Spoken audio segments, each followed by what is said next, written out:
ఇంకా 5 రోజుల్లోనే మీనరాశి వారికి అరుదైన అఖండ రాజయోగం.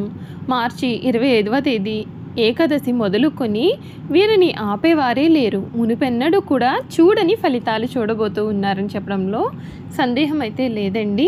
ఇంకా 5 రోజుల్లోనే మీనరాశి వారి జీవితంలో కలగబోయే మార్పులు ఏమిటి, మార్చి 20వ తేదీ మొదలుకొని వీరి జీవితం ఏ విధంగా మారబోతోంది, వీరి విద్యా ఉద్యోగ వ్యాపార వైవాహిక జీవితాల్లో మీనరాశి వారికి ఏ విధమైన మార్పులు అయితే వీరు చూడబోతూ ఉన్నారు, అన్ని విషయాల గురించి కూడా ఇప్పుడైతే మనం క్లియర్గా ఈ వీడియో ద్వారా తెలుసుకుందాం. శ్రీ కోయదేవతల జ్యోతిష్యాలయం ఫోన్ ద్వారా జ్యోతిష్యం చెప్పబడును. కాశీ అఘోరాల వద్ద వాక్సిద్ధి మంత్రసిద్ధి పొందిన వంశపారంపర్య జ్యోతిష్యులు లక్ష్మణ్ రాజు గారు మీ సమస్యలైన ధనం నిలకడ లేకపోవటం, వ్యాపార సమస్యలు, వివాహం ఆలస్యం, ప్రేమ, సంతానం, భార్యాభర్తల సమస్యలు, శత్రుదోషం, పీడకలలు, వంశవృద్ధి లేకున్నా, ఆరోగ్య మానసిక సమస్యలు ఉన్నా మీ పేరు జాతకాన్ని బట్టి ఫోటో చూసి అద్భుతమైన జ్యోతిష్యం చెప్పగలరు. మంత్ర ప్రయోగాలున్నా, పూర్వీకుల దోషాలున్నా, స్త్రీ శాపాలున్నా, దిష్టి తీసిన నిమ్మకాయలు తొక్కి బాధపడేవారికి కనుదిష్టి ప్రభావం, చేతబడి, బాణామతి వంటి ఇతర ప్రయోగాలకు శక్తి పూజలు చేయబడును. మీకు ఎటువంటి సమస్యలు ఉన్నా 100% గ్యారంటీగా పరిష్కారం. ధన వశీకరణ, జన వశీకరణ, భార్యాభర్తల వశీకరణ, ప్రేమ వశీకరణ చేయబడును. దూర ప్రాంతాల వారికి ఫోన్ ద్వారా జ్యోతిష్యం చెప్పబడును. మీరెక్కడెక్కడో జ్యోతిష్యం చెప్పించుకుని నిరాశ చెంది ఉంటే ఒక్కసారి ఈ గురువుగారిని సంప్రదించి పరిష్కార మార్గం పొందండి. శ్రీ కోయదేవతల జ్యోతిష్యాలయం ఫోన్ ద్వారా జ్యోతిష్యం చెప్పబడును. ఎటువంటి సమస్యకైనా ఫోన్లోనే పరిష్కారం చూపబడును.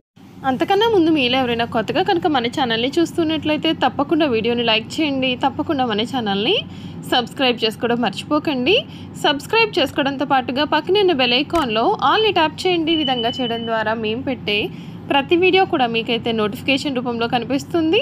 మీరు మిస్ కాకుండా మన వీడియోని చూడగలుగుతారు. ఇక వీడియోలోకి వెళ్ళిపోయి మీనరాశి వారి గురించి పూర్తి విషయాలు తెలుసుకుందాం. మీనరాశి వారికి సమయం సంపూర్ణ మనోబలంతో విజయాలు సాధిస్తారు. చాప కింద నీరులాగా ఇబ్బంది పెట్టేవారైతే ఉన్నారు. కలహాలతో కాలాన్ని అసలు వృధా చేసుకోవద్దండి. ఆత్మీయుల సలహాలు మీకు ఎంతగానో ఉపయోగపడతాయి. గణపతిని ధ్యానించండి, మీకు అన్ని విధాలుగా కూడా మేలు జరుగుతుంది. ఉత్సాహం తగ్గకుండా చూసుకోండి. గట్టి ప్రయత్నాలు ఫలిస్తాయి. ఆర్థిక అంశాలలో శుభ ఫలితాలు సాధిస్తారు. అభివృద్ధికి సంబంధించిన అంశాలలో కుటుంబ సభ్యులను కలుపుకోండి. ఇతరుల మాటలను మీరు అసలు పట్టించుకోవద్దు. కిట్టని వారు మిమ్మల్ని తప్పుదారి పట్టించే ప్రయత్నాలు చేస్తారు కనుక జాగ్రత్త. అనారోగ్య సమస్యలు అనేవి కాస్తంత ఇబ్బందులు కలిగిస్తాయి. వారాంతంలో మీ కోరికలన్నీ కూడా నెరవేరుతాయి.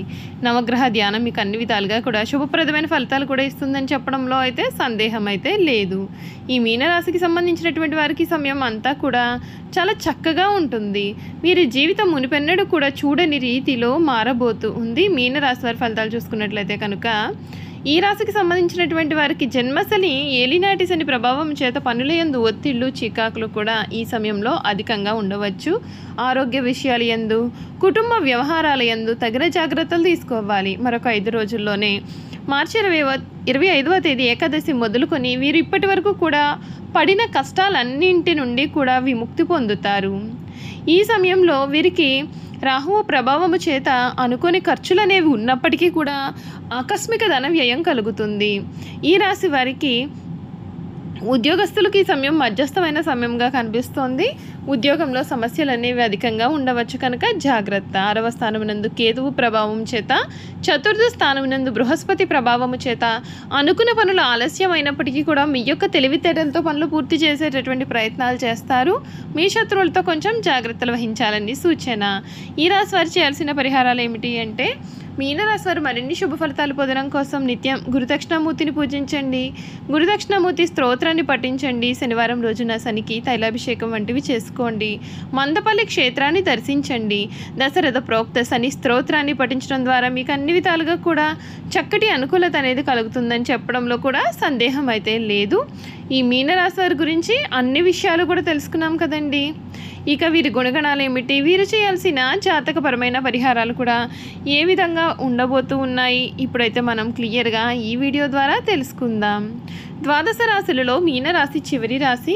ఇది రాశి చక్రంలో 12వ రాశి. పూర్వభాద్ర 4వ పాదం, ఉత్తరాభాద్ర 1, 2, 3, 4 పాదాలు, రేవతి 1, 2, 3, 4 పాదాల్లో జన్మించిన వారు మీనరాశికి చెందుతారు. ఈ రాశి వారికి అధిపతి గురువు. ఈ రాశి రాశి చక్రంలో చివరి రాశి.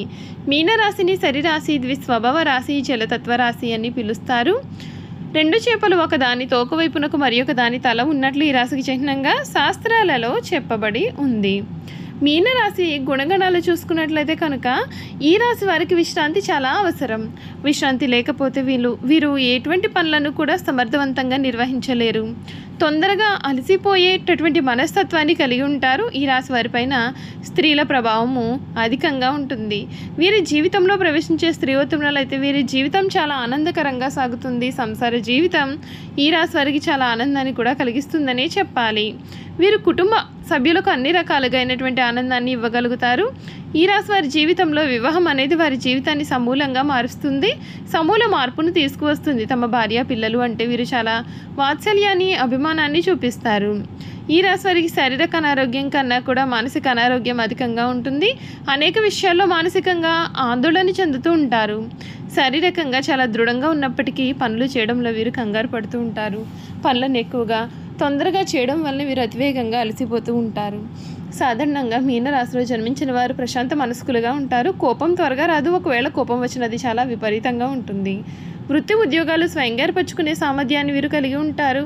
ఈ రాశి వారు వీరి జీవితంలో స్థిరత్వం కోసం చాలా కష్టాలు పడతారు. వృత్తి ఉద్యోగాలలో చాలా ఒడిదుడుకులు వీరికి తరచుగా వస్తూ ఉంటాయి. అయినా సరే ముఖ్యమైన విషయం ఏమిటి అంటే ఎన్ని సమస్యలు ఉన్నా వీరు చాలా ప్రశాంతంగా నిద్రిస్తూ ఉంటారు. వీరికి కళా సాహిత్య రంగాల్లో మంచి ఆసక్తి, నిపుణత ఉంటాయి. వంశపారంపర్యంగా లభించిన ఆస్తులు వీరు వృద్ధి చేస్తారు. ఇతరుల మాయమాటల ప్రభావం వీరి మీద చాలా కాలం చూపుతుంది. నిదానం అవసరమని నిదానంగా వీరు గ్రహిస్తారు. వంశ గౌరవం, మంచితనం చాలా వరకు వీరిని ఆదుకుంటుంది. ఎవరో అద్భుతాలు చేసి వీరిని ఉద్ధరిస్తారు అని చాలా కాలం పాటు వేచి చూస్తారు. ఆ విధంగా విశ్వసిస్తారు. చివరికి వీరే కష్టపడి అనుకున్నట్లు సాధిస్తారు. మీనరాశిలో జన్మించినటువంటి వారికి అధిపతి గురువు కావున వీరు కనకపుష్య రాగాన్ని ధరించాలి. కనకపుష్య రాగాన్ని బంగారంతో చూపుడు వేలుకు ధరిస్తే వీరికి మేలు జరుగుతుంది. ఉత్తరభద్ర నక్షత్రానికి అధిపతి శని కావున నీలం ధరిస్తే మంచిది. ధరించే ముందుగా మీ జాతకాన్ని ఒక జ్యోతిష్యుడికి చూపించుకుని ఆయన సలహా మేరకు ధరిస్తే మంచిది. రేవతి నక్షత్రం వారికి అధిపతి బుధుడు కావున జాతి పచ్చ ధరిస్తే చాలా మంచిది.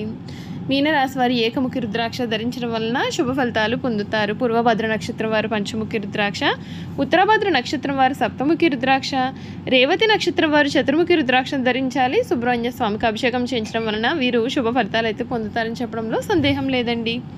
చూసారు కదండి, మీనరాశి వారి గురించి క్లియర్గా తెలుసుకున్నాం కదా. ఈ వీడియో కనుక మీకు నచ్చినట్లయితే తప్పకుండా వీడియోని లైక్ చేయండి. తప్పకుండా మన ఛానల్ని సబ్స్క్రైబ్ చేసుకోవడం మర్చిపోకండి. సబ్స్క్రైబ్ చేసుకోవడంతో పాటుగా పక్కనే ఉన్న బెల్ ఐకాన్లో ఆల్ని ట్యాప్ చేయండి. ఈ విధంగా చేయడం ద్వారా మేము పెట్టే ప్రతి వీడియో కూడా మీకైతే నోటిఫికేషన్ రూపంలో కనిపిస్తుందండి. మీరు మిస్ కాకుండా మన వీడియోని చూడగలుగుతారు. Thank you for watching.